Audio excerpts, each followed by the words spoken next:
Tendo terminado de dizer tudo isso ao povo, Jesus entrou em Cafarnaum. Ali estava o servo de um centurião, doente e quase à morte, a quem o seu senhor estimava muito.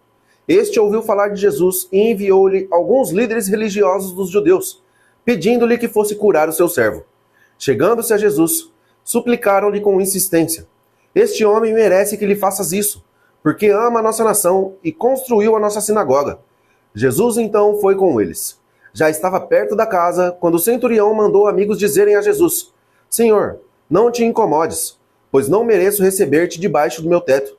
Por isso, nem me considerei digno de ir ao teu encontro. Basta que digas uma palavra e o meu servo será curado, pois eu também sou homem sujeito à autoridade e com soldados sob meu comando. Digo a um, vá, e ele vai. A outro, venha, e ele vem. Digo ao meu servo, faça isto, e ele o faz. Ao ouvir isso, Jesus admirou-se dele, e voltando-se para a multidão que o seguia, disse: Eu lhes digo que nem mesmo em Israel encontrei tamanha fé. Então, os homens que haviam sido enviados voltaram para casa e encontraram o servo reestabelecido. Logo depois, Jesus foi para uma cidade chamada Naim. Os seus discípulos e uma grande multidão foram com ele. Ao se aproximar da porta da cidade, viu que alguém que havia morrido era carregado para fora da cidade, o filho único de uma viúva. Uma considerável multidão estava com ela. Ao vê-la, o Senhor se compadeceu dela e disse: Não chore. Então, aproximou-se e tocou no caixão, e os que o carregavam pararam. Jesus disse: Jovem, eu ordeno a você que se levante. O jovem sentou-se e começou a falar, e Jesus o entregou à sua mãe. Todos ficaram cheios de temor e louvaram a Deus. Um grande profeta se levantou entre nós, diziam. Deus interveio em favor do seu povo. Essas notícias sobre Jesus espalharam-se por toda a Judéia e regiões circunvizinhas. Os discípulos de João contaram-lhe todas essas coisas. João chamou 2 deles e enviou-os ao Senhor para perguntarem: És tu aquele que poderia de vir, ou devemos esperar outro? Quando chegaram a Jesus, aqueles homens disseram: João Batista nos enviou para te perguntarmos: És tu aquele que haveria de vir, ou devemos esperar outro? Naquele momento, Jesus curou muitos que tinham males, doenças graves, espíritos malignos e concedeu visão a muitos cegos. Então, Jesus respondeu: Voltem e anunciem a João o que vocês viram e ouviram.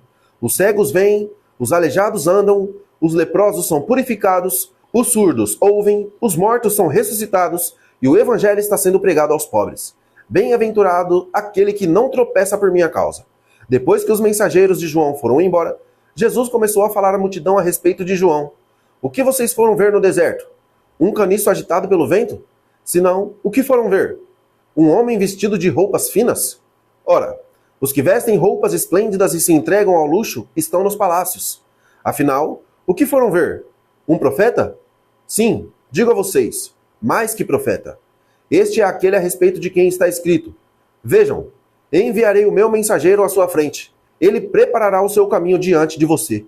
Eu lhes digo que, entre os que nasceram de mulher, não surgiu ninguém maior do que João. No entanto, o menor no reino de Deus é maior do que ele. Todo o povo, e até os publicanos, ouvindo as palavras de Jesus, reconheceram que o caminho de Deus era justo e foram batizados por João. Contudo, os fariseus e os peritos na lei rejeitaram o propósito de Deus para eles e não foram batizados por João. A que posso, pois, comparar os homens desta geração? Prosseguiu Jesus. Com que se parecem? São como crianças que ficam sentadas na praça e gritam umas com as outras. Nós tocamos flauta, mas vocês não dançaram. Cantamos um lamento, mas vocês não choraram.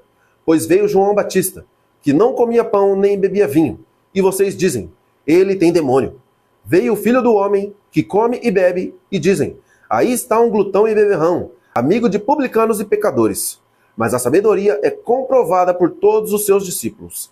Convidado por um dos fariseus para jantar, Jesus foi à casa dele e reclinou-se à mesa. Ao saber que Jesus estava comendo na casa do fariseu, uma mulher pecadora daquela cidade trouxe um frasco de alabastro com perfume e se pôs atrás de Jesus, aos seus pés. Chorando, começou a molhar os pés dele com as suas lágrimas. Depois, ela os enxugou com os cabelos, beijou-os e os ungiu com o perfume.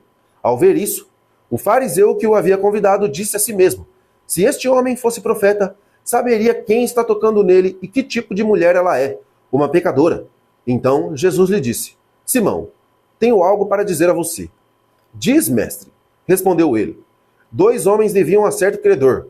Um lhe devia 500 denários e o outro 50. Como nenhum dos dois tinha com que lhe pagar, ele perdoou a dívida de ambos. Qual deles o amará mais? Simão respondeu: Suponho que aquele a quem foi perdoada a dívida maior. Você julgou bem, disse Jesus.